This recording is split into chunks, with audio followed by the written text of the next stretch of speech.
Hi there, hi there, hi there. We are at day, what is this, 4 of the 5-day reset. Hopefully, you've stuck with the program and you've done some intermittent fasting. You've cut out the 4 killer inflammatory foods. Your bedroom is a very dark sanctuary, and you're starting to understand that light is a drug, right? Getting your morning sunlight. How many people saw the morning sunlight today within 30 minutes of waking up? Hopefully, you're up to that challenge from here on out. Now, today we're covering probably one of the most underutilized, most powerful tools for physical, mental, emotional transformation. That's breath work. It's not just about calming down, it's about rewiring your nervous system. This is all physiology, balancing your CO2 and oxygen, and building resilience, basically nervous and mental resilience. Now, if you look at the physiology of breathing, everybody thinks that we take a breath when you're running out of oxygen. Like your body says, I need oxygen. You take a breath. It's actually carbon dioxide. CO2 buildup is what triggers the urge to breathe. The problem with that is most of us are in this sympathetic nervous system fight or flight mode all day where you're worried about the bills or the politics or your family or your kids or whatever it is. Gets you your adrenaline flowing and you breathe faster. Um, and then you breathe off more CO2 and that has some downstream effects. For instance, most of us think that you breathe faster when you're anxious. Well, there's actually some good research to show that's the other way around. You get anxious when you're breathing faster. So what happens is that fight or flight adrenaline starts going, you breathe faster, which then triggers the anxiety. And so getting some control over your breath, actually, for those of you that are prone to anxiety, can limit the number of times that it'll flip over into like an anxiety attack. Controlling your breathing can retrain your nervous system to operate more in that parasympathetic, which is rest and repair, rest and digest, instead of sympathetic mode. And I'm going to teach you a simple breath work exercise that will slow your overall respiratory rate. Slower breathing means better oxygen delivery, calmer mind, better heart rate variability. Heart rate variability is a metric that is associated with longevity. And the slower breathing also, like I said, makes it less likely for you to have an anxiety attack if you're prone to them. And so CO2 tolerance is stress tolerance. Like the more you can tolerate CO2, you'll be less stressed because of that parasympathetic sympathetic nervous system connection. It's a direct mirror of your ability to tolerate stress. So if there's more CO2 in your system, you're more parasympathetic. It reduces your respiratory rate. It helps your body stay calm under pressure. It improves metabolic flexibility. And so because I know all these things, there's a great book by James Nestor where I learned a lot of this. It's called Breath. But I came up with my own breath work. It's not revolutionary or anything, but it's just my take on the common breath work to help slow your respiratory rate. And I call it 8, 10, 12. It's pretty straightforward. It's 8 seconds in, 10 seconds out, or 10 seconds hold, 12 seconds out. I was inspired by the 4-7-8 breathing or box breathing, which is also great. Box breathing is in for 4, hold for 4, out for 4, hold for 4, which makes a box. It does the same thing, and you can do that if you want to.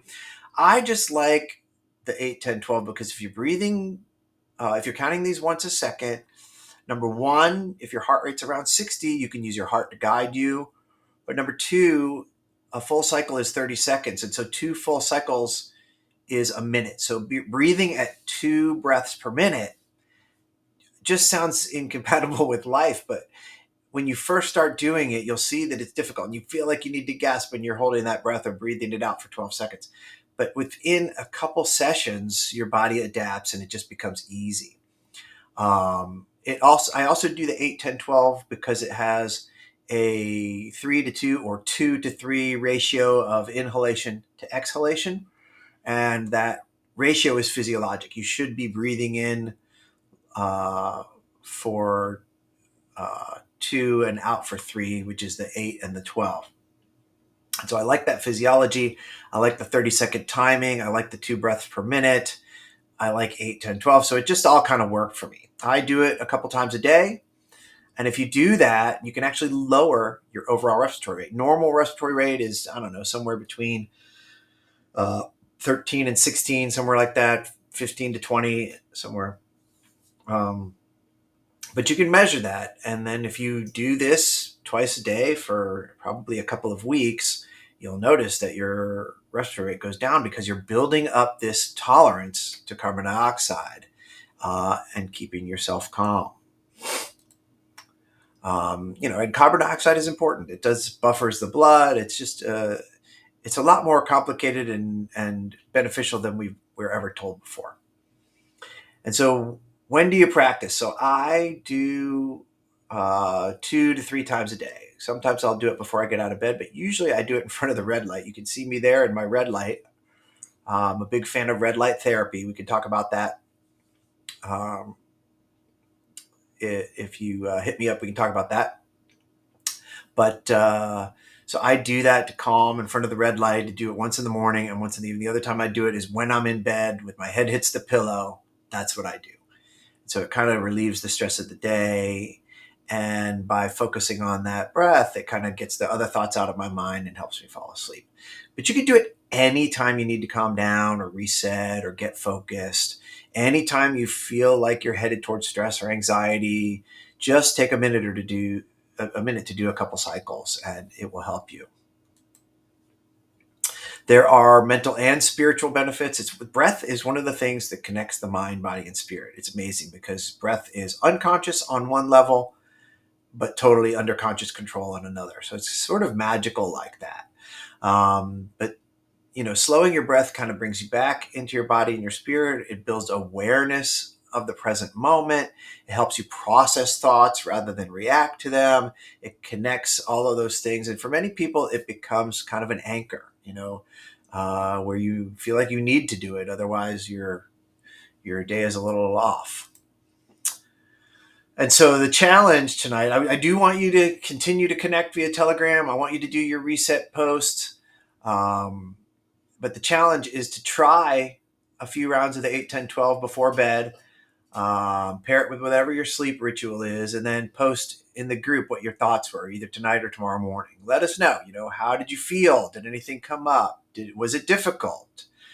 Did you feel any shift in your mood? I want to hear these things, and we can all kind of support each other in the practice. That's it. Going forward, we have one more video and then a live call. I'm really looking forward to the live call. The next video is going to be reset to routine to teach you how to take these 5 days and just hack it and fit it into your life so that you can continue the health benefits from all of these things. And it's probably pretty obvious, but that's what we're going to do. We're going to stay connected. You have the Telegram group. This is my email if you need anything. That's my website. I'm also going to tell you about my extended one-on-one coaching program.